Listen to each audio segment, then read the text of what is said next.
Bonjour Marc Totti. Bonjour Timothée. Merci beaucoup d'être avec nous. Vous Avec êtes plaisir. économiste, président de l'ACDFI. Alors une croissance 2024 revue à la baisse, 1% au lieu de 1,4%. Un déficit public 2023 qui ne sera pas conforme aux engagements, mais significativement au-dessus de 4,9% selon Bruno Le Maire. Ça peut dire que le début d'année s'avère compliqué pour les comptes publics. C'est très compliqué, surtout que ça fait déjà des mois que je l'annonce et je ne suis pas devin. C'est-à-dire que je voyais ça dans les chiffres, effectivement, on voyait qu'il y avait cette quasi-récession qui est en train de s'installer en France.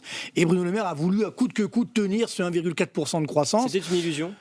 C'est-à-dire que c'était de la méthode Coué, entre guillemets. Mais c'est vrai que la méthode Coué, ça a ses limites. Il faut de temps en temps qu'il y ait du réel. Et ensuite, bien entendu, on l'a vu aujourd'hui, même annoncer 1% de croissance, ça reste très optimiste. Moi, pour ma part, j'annonce 0,5%, l'OCDE 0,6%. Vous voyez que donc on a ce danger. Et surtout, le problème, c'est qu'on a fait un budget avec 1,4% de croissance. Donc mécaniquement, il est déjà caduc. Et regardez l'année dernière, ça c'est complètement fou. L'année dernière, donc il n'y avait plus de coronavirus, il n'y a plus de pandémie, etc.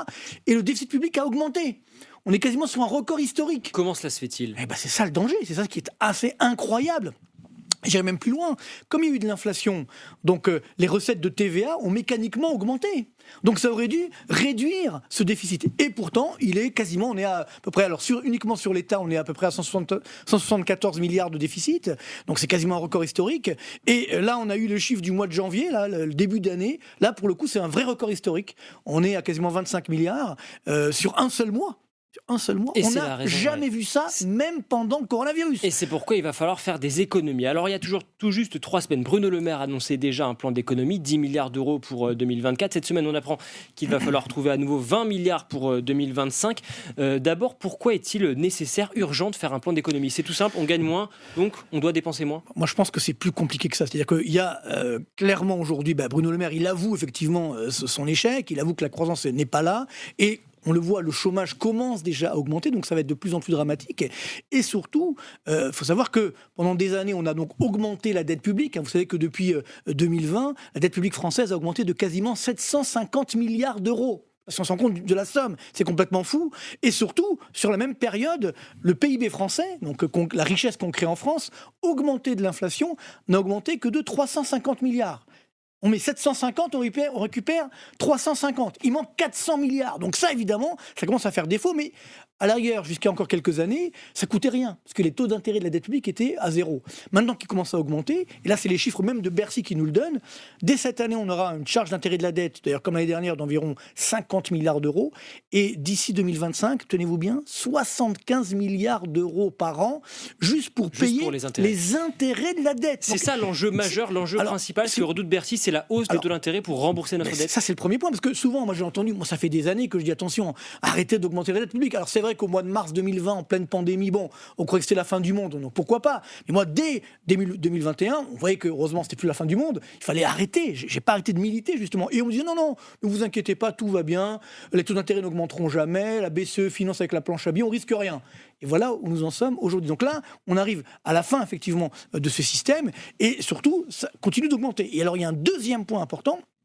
Là, on ne l'évoque pas, mais moi je pense que c'est ce qui s'est passé, c'est que normalement la note de la France aurait dû être abaissée il y a déjà plusieurs mois. Elle ne l'a pas été par miracle. C'est plutôt une bonne nouvelle.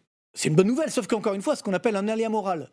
Comme il n'y avait pas eu de sanction, on a dit on continue d'augmenter la dette, donc on a le déficit. Moi je pense, on l'avait vécu ça en 2012-2013 avec François Hollande, c'est que les agences de notation, elles préviennent généralement un petit peu à l'avance quand elles vont dégrader la note de la France. Et on sait que le 26 avril, Moody's et Fitch vont réviser leur note de la France. Fin mai, ce sera Standard & Poor's. Et je pense qu'il y a un grand risque que cette note soit dégradée. Si la note est dégradée, qu'est-ce qui se passe ? Et c'est là où les Français, évidemment, sont concernés. Parce que si la note est dégradée, les taux d'intérêt vont encore augmenter. Et quand les taux d'intérêt de la dette publique augmentent, c'est les taux d'intérêt de nos crédits, à nous, qui augmentent. Donc, les taux d'intérêt qui augmentent, ça veut dire moins de consommation, moins d'investissement, donc plus de récession, plus de chômage, plus de déficit. Vous voyez, c'est un cercle pernicieux extrêmement dangereux. Et là, je pense que, ça y est, il faut arrêter, globalement, et on est en train de prendre conscience de cela.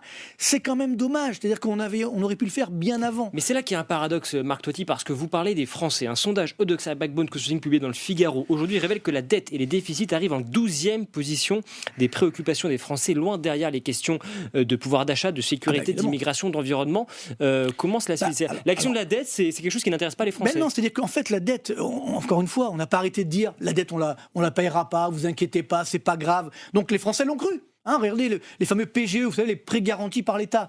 Moi, pendant plusieurs mois, j'ai eu des questions de chefs d'entreprise qui me disaient « Totti, vous croyez que le PGE, on va devoir le rembourser ?» Oui, c'est dans l'inconscient collectif, on croyait que non, c'était l'argent magique. Mais non, ça y est, c'est fini l'argent magique. Et donc, ce que malheureusement n'intègre pas les Français, c'est que d'où vient l'inflation ? Bon, évidemment, la guerre en Ukraine n'a pas arrangé les choses, mais l'inflation, elle vient de 2021, justement à cause de trop de dettes publiques, à cause de la planche à billets, donc qui a créé trop de demandes par rapport à l'offre, et c'est ça qui a fait monter l'inflation. Donc, c'est la première préoccupation des Français, c'est l'inflation, qui est en partie liée effectivement à cet excès de dette. Après, bien sûr, il y a le problème des matières premières. Et, dernier point, je l'évoquais à l'instant, les Français ne se rendent pas compte que quand la dette publique augmente trop fortement, les taux d'intérêt finissent par augmenter. Et ça aura donc une conséquence sur leur quotidien. Et j'irai même encore plus loin, c'est que qui va payer ensuite ? C'est les impôts. C'est-à-dire que si on n'arrive pas, maintenant que la Banque Centrale Européenne ne finance plus la dette, il faut bien trouver de l'argent quelque part. Donc il y a un risque justement qu'on augmente encore les impôts. Et puis un dernier risque, pour moi, vous l'avez dit tout à l'heure, la France est quand même le mauvais élève de l'Europe, puisque la France est le pays dans la zone euro où la dette publique par rapport au PIB a le plus augmenté. C'est plus 13 points depuis 2019. C'est incroyable. Et même si on prend depuis 2017, alors c'est numéro 1 de toute l'Union européenne. Donc, il y a un problème. C'est-à-dire qu'aujourd'hui, la France est devenue, malheureusement, un mauvais élève, et elle met même en danger la stabilité de la zone euro, voire de l'Europe. On comprend bien que les Allemands, qui ont fait des efforts, pour justement, pas que les Allemands d'ailleurs, aujourd'hui vous avez 16 pays de la zone euro, de l'Union européenne, qui ont une dette publique inférieure à 65% du PIB. 16 pays, c'est pas rien. Il n'y a que 3 pays qui ont plus de 110% du PIB de dette publique, dont nous, on est 3e. Le premier, c'est la Grèce, mais la Grèce, depuis 2019, a baissé son ratio dette publique sur PIB de 25 points. Donc les Grecs, les Italiens, les Espagnols, les Belges, etc. font des efforts, bravo à eux, et nous, on continue. Mais alors, donc ça, c'est très dangereux. Parce que le gouvernement, on nous dit qu'on veut reprendre la main. Vous avez vu cette interview au journal Le Monde, Bruno Le Maire, qui a annoncé un nouveau plan de 12 milliards d'euros d'économie. L'après-midi, Thomas Cazenave, le ministre du budget, qui annonce que ce sera finalement 20 milliards. Donc 10 milliards pour 2024, 20 milliards pour 2025. À ce rythme-là, on se dit, jusqu'où est-ce que ça va aller ? Moi, j'y crois pas du tout. C'est-à-dire que le nombre de ministres de l'économie, etc., qui ont dit depuis des années, ça fait 25 ans que je fais ce métier, je les ai vus, nous dire oui, on va baisser la dépense publique. Et elle ne baisse jamais. Depuis la Seconde Guerre mondiale, il faut le savoir, la dette publique française n'a jamais baissé. La dépense publique française n'a jamais baissé. Mais là, on a des annonces concrètes. Bruno Le Maire qui dit au journal Le Monde, il dit ceci, gouverner, c'est savoir renoncer à certaines dépenses secondaires pour financer des dépenses prioritaires. Il cite l'hôpital, l'école, la police, la justice, les armées. Je crois à un État fort, mais pas à un État qui se disperse, qui finance tout et qui devient une pompe à fric. Oui, non, on est d'accord. Alors, l'expression est un peu malheureuse, parce que quand même, on pompe à fric, c'est pas très sérieux. Mais surtout, le problème, c'est que, on l'est déjà. Pourquoi a-t-on autant augmenté la dette publique si l'État n'est pas une pompe à fric ? Alors, on découvre l'eau chaude aujourd'hui. Ça fait déjà longtemps que ça dure. Donc, c'est ça un petit peu où ça colle pas. Et surtout, attention, c'est pas une baisse des dépenses publiques, c'est une moindre hausse. Voyez, et moi, c'est ça qui me dérange, c'est que là, on va grappiller, voilà, peut-être 5 milliards ici, 10 milliards. Vous savez, depuis 3 ans, les dépenses de fonctionnement de toute la puissance publique française augmentent de à peu près 23 milliards par an, chaque année. Donc là, on va réduire de 5, 10 milliards. Bon, moi, je pense que c'est pas ça qu'il nous faut. Il faut repenser complètement la dépense publique. Je vous rappelle que la France est numéro 1 du monde en termes de dépenses publiques par rapport à notre PIB. On est à 58,5%. Il n'y a pas un pays dans le monde qui fait plus que nous. Donc, ce n'est pas un problème de quantité de dépenses. Elle est là, la dépense. Ça veut dire qu'on ne dépense pas suffisamment, on ne dépense pas là où il faut. Exactement. Parce que, comme vous le savez, les services publics, malheureusement, se détériorent. Donc, c'est bien qu'il y a un problème. Et surtout, cette dépense publique, il faut la financer. D'où le fait que nous sommes aussi numéro 1 du monde en termes de pression fiscale, ce qu'on appelle les prélèvements obligatoires par rapport au PIB. Donc, c'est bien, Cocorico, on est 2 fois numéro 1 du monde, c'est très bien. Sauf qu'encore une fois, à la sortie, qu'est-ce qu'on a ? On a une récession, le chômage qui augmente, les inégalités qui augmentent, les tensions sociales et sociétales qui augmentent. Donc, il y a un problème. On a des moyens, mais il n'y a pas de résultat. Donc, est-ce que vous pensez que le gouvernement est insincère ? Est-ce que Bruno Le Maire est insincère lorsqu'il dit tout ça ? Non, je ne dirais pas jusque-là, je ne pense pas. Enfin, du moins, j'espère pas. Mais je pense que le vrai enjeu aujourd'hui, il faut dire la vérité aux Français. Le problème, c'est que c'est pas qu'aujourd'hui, ça fait des années que ça dure. On n'arrête pas justement de faire ce déni de réalité qui nous coûte extrêmement cher. Vous voyez, depuis 2007, vous voyez, ça, c'est pas nouveau. 2007, c'était, rappelez-vous, l'année de soi-disant la rupture. La dette publique française a augmenté de 151%. De combien sur la même période a augmenté le PIB français ? en valeur augmentée de l'inflation, seulement 46%. 3,2 fois plus de dette, entre guillemets, d'augmentation de la dette que d'augmentation de la richesse. C'est inadmissible. Sur la même période, les Allemands, ils ont fait 62% de hausse de la dette, mais 67% de hausse du PIB. Ça, c'est de la bonne dette. C'est comme le cholestérol. C'est-à-dire qu'il y a le bon et le moins bon. Si cette dette, cette dépense publique fait de la croissance, fait de l'investissement, fait de l'innovation, réduit les inégalités, alors là, oui, ça marche. Et oui, parce que certains, y compris parmi les économistes, disent que finalement, l'augmentation de la dette, en fait, c'est pas si grave que ça. Ah ben non, mais c'est ça. Ce qui est grave, c'est de dire ça, justement. Parce que, encore une fois, quand les taux d'intérêt étaient à zéro, pourquoi pas? Mais là, on le voit. Et quand on nous dit, oui, c'est les générations futures qui paieront, déjà, c'est pas sympa pour elles, mais surtout, c'est faux. Alors, je l'évoquais, 50 milliards, bientôt 75 milliards d'euros chaque année, juste pour payer les intérêts de la dette. Ça, c'est pas nos enfants qui le payons. C'est nous qui devons le payer dès maintenant. Et ça va s'aggraver, malheureusement. Avec, évidemment, derrière, si les taux d'intérêt augmentent, moins de croissance, voire de la récession. Donc voilà, moi, je pense qu'il faut un discours de bon sens. Ouais, c'est même pas de l'économie, là. C'est du bon sens. On ne peut pas continuer comme ça d'augmenter cette dette publique sans avoir des résultats positifs. Donc, je reviens sur... Moi, je pense qu'il faut repenser complètement cette dépense publique. On sait très bien qu'il y a ce qu'on appelle le millefeuille administratif. Alors, où est-ce qu'il faut tailler, justement? Dans ce millefeuille, il y a des strates depuis l'Élysée, Matignon, les ministères, le Sénat, l'Assemblée, les régions, les cantons, etc. Bref, agglomération de communes et autres. Et à chaque fois, vous avez les mêmes dépenses. Donc, il faut enlever quelques tranches du millefeuille. Et puis, le millefeuille sera très, très bon. Est-ce qu'on met un peu de crème et tout ira bien? Donc, le problème est là. C'est qu'on n'ose pas faire ça. Et là, je pense que c'est une volonté politique. Et ça, je ne pense pas que ce soit la faute de Bruno Le Maire, entre guillemets. Je pense que c'est au-dessus. Je pense que c'est une volonté politique de M. Macron de ne pas baisser cette dépense publique. Depuis le début. Depuis 2017. Il ne nous a jamais dit qu'il allait baisser la dépense publique. Et évidemment, aujourd'hui, ça continue. Et c'est ça qui est particulièrement dangereux pour la stabilité de la France. Encore une fois, c'est pas pour faire plaisir à Bruxelles, tout ça. C'est pour nous, pour notre pays, pour nos enfants, pour éviter justement de leur laisser un boulet. Il est déjà le boulet, mais il va encore grossir.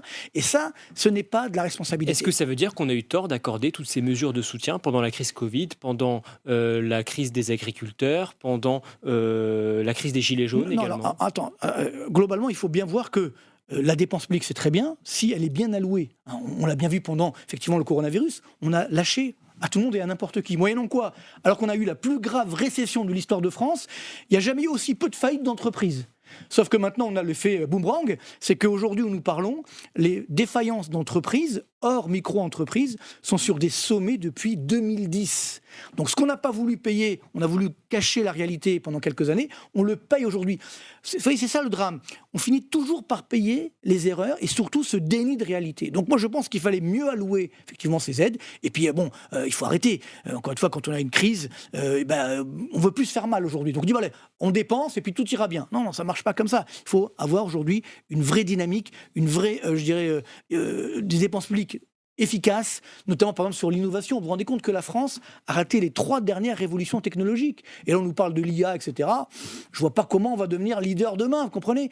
Alors que dans les années 70, on était leader des innovations technologiques. Là, on est très très loin. Donc c'est ça le problème. Et pourtant, depuis, on le sait, il n'y a pas arrêté d'avoir des déficits, de la dette. Rappelez-vous que le dernier excédent public en France, il remonte à 1974.